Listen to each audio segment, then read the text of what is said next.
Hi, morning.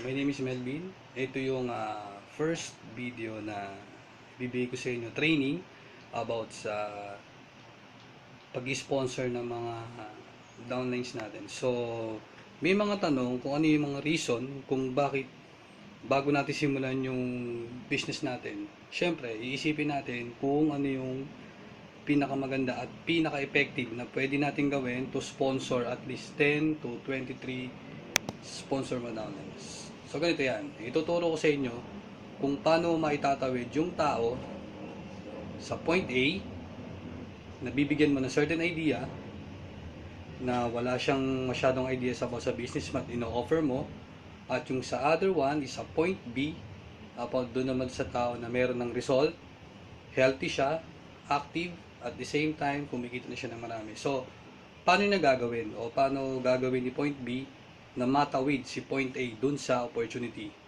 So kailangan makumbinsi mismo ni point B si point A na magkaroon din ng unang-una ng result.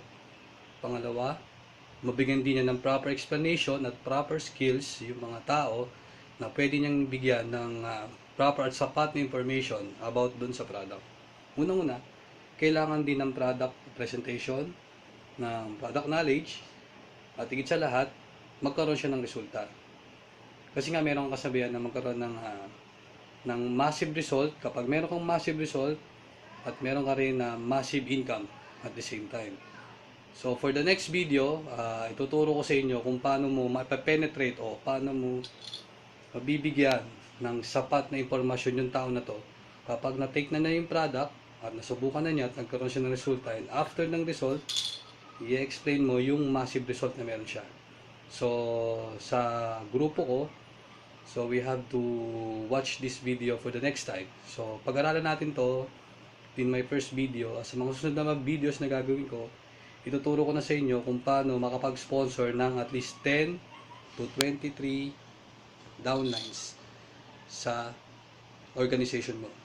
So see you then, and thank you very much for listening, and just pass through this video, pag-aralin nyo maigi, and then see you next time. Thank you.